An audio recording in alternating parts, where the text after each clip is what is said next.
அன்பு ஒரே நாடு நேயர்களுக்கு வணக்கம். நம்முடன் இன்று இணைந்திருப்பவர் பொருளாதார நிபுணர், மனதில் தோன்றும் எண்ணங்களை டக்குன்னு சொல்லக்கூடியவர், எந்த ஒரு கருத்தையுமே ஆழமாக தீர்க்கமாக சிந்தித்து அதை ரொம்ப சிறப்பா சொல்லக்கூடியவர் அப்படின்னு சொல்லலாம். அவர் திரு சுப்ரா சார் அவர்கள். சார் வணக்கம் சார், உங்களை வரவேற்பதில் பெருமிதம் அடைகிறோம்.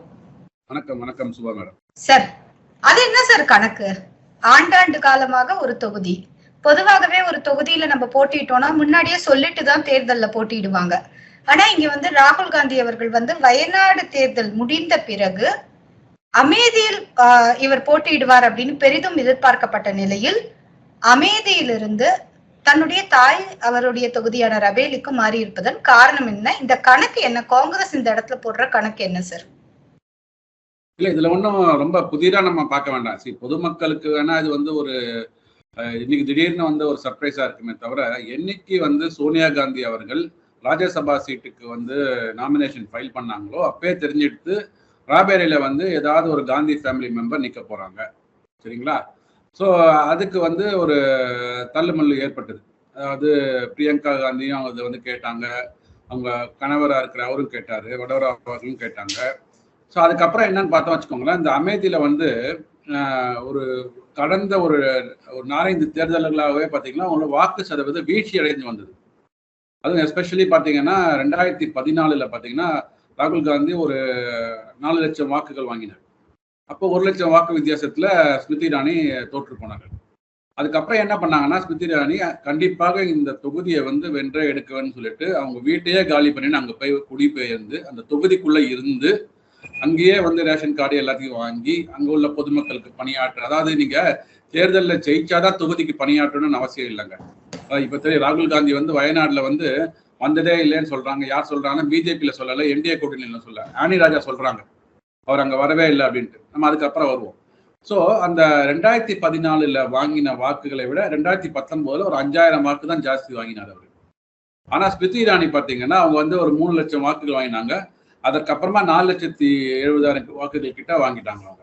அதாவது புது வாக்காளர்கள், இந்த டிஃபரன்ஸ் பாத்தீங்கன்னா ஸ்மிருதி இரானி வாங்கின வாக்குகள் 2014க்கும் 2019க்கும் கிட்டத்தட்ட ஒரு 1,70,000 ஓட்டுகள் புது வாக்காளர்கள். ஸோ நீங்க ஆண்டாண்டாக பரம்பரையாக காந்தி தொகுதின்னு சொல்றாங்க பார்த்தீங்களா, காந்தி ஃபேமிலியோட தொகுதின்னு சொல்றாங்க. நம்மள அதை மாதிரி நம்மளை மடைமாற்றம் செய்து வச்சுட்டாங்க. ஒரு தொகுதி என்பது அந்த காங்கிரஸ் கட்சிக்காகவோ இல்லை பிஜேபிக்காகவோ இல்லை பிஎஸ்பியோ அப்படிதான் இருக்குமே தவிர, என்னாச்சுன்னா இது காந்தி தொகுதிக, காந்தி ஃபேமிலி தொகுதி. ஸோ காந்தி தொகுதி இப்போ அவங்களுக்கு விட்டு கொடுத்துட்டாங்க அப்படின்ற மாதிரி வருது இப்போ. ஸோ இது மக்கள் மனநிலை மாற ஆரம்பித்து விட்டது. புது வாக்காளர்கள் பாஜகவை நோக்கி சென்று கொண்டிருக்கின்றனர். அதுக்கு எக்ஸலண்ட் எக்ஸாம்பிள் அமேதி தொகுதி தான். புது வாக்காளர்கள் நேரடியாக பிஜேபிக்கு வாக்கு செலுத்தி விட்டார்கள். ஸோ 55,000 வாக்கு வித்தியாசத்துல 2019 ஸ்மிருதி இரானி வின் பண்ணாங்க. அதுக்கப்புறம் தொடர்ந்து களப்பணியாற்றிருக்காங்க. கொரோனா காலகட்டத்துல எல்லாம் பார்த்தீங்கன்னா அவங்க எதிர்கட்சின்னு பாராம காங்கிரஸ் காரியதரிசிகள்லாம் கூப்பிட்டு, ஐயா நீங்க எல்லாரும் வாங்க, நம்ம எல்லா வீடுகளுக்கும் சென்று உதவி பண்ணுவோம், அவங்களுக்கு என்னென்ன வேணும்லாம் உதவி பண்ணுவோம் அப்படிலாம் கேட்டிருக்காங்க. காங்கிரஸ்ல இருந்து ஒரு ஆள் கூட அவங்களுக்கு போய் சப்போர்ட் பண்ணல. அதுக்கப்புறம் பாத்தீங்கன்னா அங்க ஜல்ஜீவன் திட்டமாக இருக்கட்டும், அங்க கடன் கொடுக்கறதா இருக்கட்டும், ஸ்வச் பாரத் திட்டமாக இருக்கட்டும், ஃபுல்லா அமேட்டில அவங்க ஃபுல் ஃபிளெஜ்டா சாச்சுரேட் பண்ணிட்டாங்க. அதாவது நீங்க ஒரு 60 ஆண்டுகளாக ஒரு தொகுதி மேம்பாடுகள் ஒண்ணுமே பண்ணல. இப்பதான் பாஜக அரசாங்கம் வந்திருக்குது. அதுக்கப்புறம் அவர்களால் என்ன பண்ண முடியுமோ அதெல்லாம் பண்ணி மக்கள்கிட்ட செல்வாக்கை பெற்று விட்டார்கள். அந்த செல்வாக்கு கண்டிப்பா நீங்க தேர்தல் களத்துல போகும்போது தெரியும் இல்லையா உங்களுக்கு. ஸோ அதுக்கு தான் பார்த்தீங்கன்னா வச்சுக்கோங்களேன், வயநாடை தேர்ந்தெடுத்தாங்க போன வாட்டி 2019 ஒரு சேஃபா இருக்கட்டும்னு சொல்லிட்டு வயநாடை தேர்ந்தெடுத்தார்கள். வயநாட்டில் அவர் வின் பண்ணார், ராகுல் காந்தி ஐயா வின் பண்ணார்கள். எதிர்பார்த்தபடி அமேட்டியில தோத்து போனாங்க. இப்போ அதே மாதிரி தான் இருப்பாங்கன்னு எதிர்பார்த்தாங்க. ஆனா வயநாடுல இவர் மனு தாக்கல் பண்ணும் போதே கம்யூனிஸ்ட் தலைவர் ராஜா அவர் என்ன சொன்னார்னா, நீங்க எதுக்கு ஐஎன்டிஏ கூட்டணியில இருக்கிற எங்களோட மோதுறீங்க, நீங்க இங்க நீங்க மனு தாக்குதல் பண்ணது தப்பு அப்படின்னு சொன்னாரு. ஸோ அவங்க கூட்டணியிலேயே ஒரு குழப்பம், ஏற்கனவே குழப்பம். இப்ப ஒரு எல்லாரும் தொகுதி பங்கீடு வந்ததுக்கு அப்புறமும் கூட பாத்தீங்கன்னா அவங்கவுங்க மாநிலத்துல அவங்கவுங்க நிக்கிறாங்க, அவங்களுக்கு எதிராகவே அவங்க கூட்டணி கட்சி நிக்கிறாங்க. சரி, அது போகட்டும்.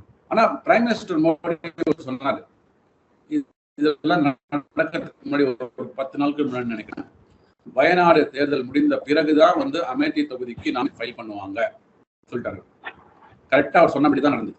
அமேதி தொகுதியில் அது வயநாடு தேர்தல் முடிந்தது. தேர்தல் கணக்கு அங்க தெரிஞ்சிருக்கும். அங்க வந்து வாக்கு சதவீதம் எப்படி இருக்கு, வாக்காளர்கள் யாருக்கெல்லாம் வாக்களிச்சிருக்காங்க, ஒரு அந்த பூத் ஏஜென்சி தெரிஞ்சிருங்க. ஓகேவா? அதாவது களம் கண்ட அரசியல்வாதிகளுக்கு வந்து நமக்கு எவ்வளவு வரும்னு தெரிஞ்சிடும். பிளஸ் ஆர் மைனஸ் ஒரு 5-10% இருக்கு வச்சுக்கோங்களேன்.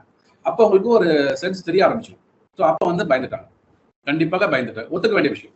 ஓகே, உடனே என்ன பண்ணாங்க, அமேட்டிக்கு போக முடியாது. அமேட்டில ஏற்கனவே தோத்தாச்சு. ஸ்மிருதி இரானி பயங்கரமா வேலை பார்த்துட்டு இருக்காங்க. ஓகே, அவங்க வந்து ரெடியா இருக்கிறாங்க, நீங்க வாங்கன்னு கேட்கறாங்க அவங்க. ஆனா இவருக்கு வந்து பயம். ஸோ அம்மா வந்து கரெக்டா தொகுதியை காலி பண்ணி வச்சிருக்கிறாங்க. அதுல வந்து தங்கை அவர்கள் கேட்கறாங்க, தொகுதியை வந்து கேட்கறாங்க அவங்க. அவரும் கேட்கிறாரு, தங்கையின் கணவரும் கேட்கறாங்க. தங்கையின் கணவர் ஓப்பனா பப்ளிக் ஸ்டேட்மெண்டே கொடுக்குறாரு. இந்த மாதிரி நான் வந்து மக்கள், இந்த ராபர்லி மக்கள் வந்து என்னை வந்து பொலிட்டிக்கல் இதுக்குள்ள வர சொல்றாங்க, கேரியருக்குள்ள வர சொல்றாங்க. தலைமை முடிவெடுத்தால் நான் வந்து இங்க வந்து தேர்தல் நிற்பதற்கு தயாராக இருக்கிறேன். இங்க மட்டும் இல்லைங்க, பஞ்சாப், ஹரியானா, டெல்லி எல்லா மாநிலங்களையும் வந்து என்னை கூப்பிடுறாங்க. அதான் சொல்லுவாங்களே, நம்மளை வந்து என்ன காரைக்குடியில கூப்பிட்டாங்க, ராமநாதபுரத்துல கூப்பிட்டாங்கன்னு சொல்லிட்டு நம்ம தமிழ்ல ஒரு இது இருக்கும், பாட்டு வரும். அது மாதிரி அவர் சொல்றாரு, ஹரியானா, டெல்லி, பஞ்சாப் எல்லாத்தையும் என்ன கூப்பிடுறாங்க அப்படின்ட்டு. ஸோ இப்போ வந்து ஒரு கல்ல 2 மாங்க அடிச்சாருங்க. அதாவது வயநாடு இப்போ எப்படி ஆப்போதுன்னு தெரியல. ஓகே, ஸோ ஆனி ராஜா அவர்களே சொல்லிட்டாங்க, நீங்க வயநாடு பக்கமே வரவே இல்லைங்க, வயநாடு தொகுதி மேம்பட்டுக்காக நீங்க என்ன பண்ணிருக்கிறீங்க அவங்க கேட்கறாங்க. அப்படியே ஓப்பனா கேட்கறாங்க. இங்க வந்து மிருகங்களுக்கும் மனிதங்களுக்கும் வந்து பாத்தீங்கன்னா அங்க வந்து ஹியூமன் அனிமல் கான்ஃபிளிக்ட் நடக்குது. அதாவது மிருகங்கள், அதாவது மக்கள் வந்து மிருகங்களால் வந்து பாதிக்கப்படுகிறார்கள். அதற்கு ஏதாவது நீங்க குரல் கொடுத்தீங்களா பார்லிமெண்ட்ல? எங்களோட இன்ஃப்ராஸ்ட்ரக்சர் டெவலப்மெண்ட்டுக்காக ஏதாவது குரல் கொடுத்தீங்களா? எனக்கு தெரிஞ்சு உண்மை இல்லை, வயநாடு பத்தி பேசவே இல்லை. ஸோ அப்படி இருக்கும்போது நீங்க எப்படி இங்க வந்து மக்களை சந்திச்சு ஓட்டு கேட்க முடியும்னு சொல்லிட்டு ஆனிராஜா கேட்கறாங்க. ஸோ அதனால இவர் பயந்து அமேட்டிக்கு போறாரு. அமேட்டியில வந்து இவரால் ஒன்றும் பண்ண முடியாது சொல்லிட்டு ராபேரலிக்கு போயிட்டாரு. ராபேரலிக்கு போனதுனால என்ன ஆச்சு அப்படின்னா, ஸோ அமேட்டியோட தோல்வியை ஒத்துட்டாரு. 2வது பிரியங்கா காந்தியும் ராபர்ட் வடோராவும் அங்க நிக்கணும்னு ஒரு எதிர்பார்ப்பு இருந்தது பார்த்தீங்களா, அதையும் கேட்டு போட்டு மூட்டார். ஸோ இப்போ ராபேரலி வந்து ஆக்சுவலா வந்து ரொம்ப ட்விஸ்ட் அண்ட் டர்ன்ஸ் கொடுக்குற ஒரு தொகுதிங்க. கடந்த ஒரு 5 தேர்தலில் பார்த்தீங்கன்னா அங்கேயும் காங்கிரஸோட வாக்கு சதவீதம் குறைந்து கொண்டே வருகிறது. போன தேர்தலில் பார்த்தீங்கன்னா வெறும் 17% தான் வந்து அவங்களோட வாக்கு சதவீத டிஃபரன்ஸ் ராபேரலியில் அவங்க வின் பண்ணது, சோனியா காந்தி அம்மையார் வின் பண்ணது. ஸோ அப்படி இருக்கும்போது உங்களுக்கு வந்து இந்த வாட்டியும் அந்த வாக்கு சதவீதம் வந்து குறைந்து பாஜக வெற்றி வாய்ப்பு அங்க வந்து வருவதற்கான வாய்ப்புகள் நிறைய இருக்கு. ஸோ இப்படி இந்த கணக்கெல்லாம் பார்க்கும்போது தான் பார்த்தாங்க அவங்க, சரி ராபேரலியில் ஒருவேளை ட்ரை பண்ணலாம். ஏன்னா வந்து இவங்களுக்கு வந்து எப்படியாவது வந்து ஹிந்தி ஹார்ட்லேண்ட்ல எப்படியாவது வின் பண்ணிடணும், சீட்டை வின் பண்ணிடணும் அப்படின்னு ஒரு இது, உத்தரப்பிரதேசில் ஏதாவது வின் பண்ணிடணும்னு சொல்லிட்டு ஒரு இது, அதுக்காக வந்து அங்கே போயிட்டு மனு தாக்குதல் பண்ணியிருக்கிறாங்க. பட் இதுல வந்து அமேட்டியில வந்து அவர் மனு தாக்கல் பண்ணல அப்படின்னு அந்த காங்கிரஸ் அலுவலகமே வெறிச்சோடி போச்சு. சோசியல் மீடியாலாம் வந்தது, யாருமே இல்லை, காங்கிரஸ் அலுவலகமே காலி பண்ணிட்டாங்க. ஆனா அங்க உள்ளவங்க என்ன சொல்றாங்க அப்படின்னா, இவர் வந்து கண்டிப்பா இங்க போட்டியிட வேண்டும் அப்படின்னு மக்கள் விரும்புறாங்க. தொண்டர்களுக்கு வந்து கண்டிப்பாக வந்து அவர் வந்து ஒரு மிகப்பெரிய தலைவர் காங்கிரஸ் கட்சியை பொறுத்த வரைக்கும். அதனால அவங்க தொண்டர்கள் விரும்புறாங்க. அது இல்லைன்னா ஒரு ஏமாற்றம் எல்லாருக்கும், அலுவலகத்தை காலி பண்ணிட்டு போயிட்டாங்க. இன்னொன்னு என்ன சொல்றாங்கன்னா, இவர் வந்து ஸ்மிருதி இரானி வந்து ஆன்டி இன்கம்பன்சி இருக்கு, அவங்களுக்கு ஸ்மிருதி இரானி மேல ஆன்டி இன்கம்பன்சி இருக்கு, அந்த பயத்துலதான் வந்து ராகுல் காந்தி மேல வந்து இவங்க எல்லாம் குற்றச்சாட்டு சொல்றாங்க, காங்கிரஸ் மேல வந்து பயந்துட்டாங்கன்னு சொல்றாங்க. நான் என்ன கேட்கிறேன், ஆன்டி இன்கம்பன்சி இருந்தா பயப்பட வேண்டியது யாரு? ஸ்மிருதி இரானி தானே. எதுக்கு காங்கிரஸ் வந்து இந்த தொகுதியை விட்டு கொடுத்து விட்டு ஆன்டி இன்கம்பன்சி இருக்குன்னா இன்னும் நல்லா வேலை பார்க்கலாம்ல, நீங்க அவங்க ஈஸியா வின் பண்ணலாம்ல. அதுக்கு மேல நீங்க ஒரு படி பயந்து ராபேரலிக்கு ஏன் போறீங்க? அதனால இது வந்து சரி, கை பொண்ணு கண்ணாடி தேவையில்லை. அதனால வந்து இது வந்து ஒரு தோல்வி பயத்தினாலதான் அங்க போயிருக்கிறாங்க. ராபேரலியும் வந்து will be a very toughest fight தான் தெரிஞ்ச வரைக்கும். ஜூன் 4 நம்ம பார்ப்போம், but it be a very toughest fight. Okay sir, சண்டை எப்படி இருந்தாலும் இருக்கு, அது எப்படிப்பட்ட சண்டைங்கிறத தேர்தல் முடிவுகள் காட்டிவிடும் அப்படின்னு சொல்லியிருக்கீங்க. தொடர்ந்து பேசும்போது நமக்கு நிறைய விஷயம் புரிய வருது. எல்லா இடத்திலும் பிரச்சாரங்கள் வந்து வட மாநிலங்கள்ல ஒரு அனல் தெரிக்கிற பிரச்சாரத்தை நம்ம பாக்குறோம்.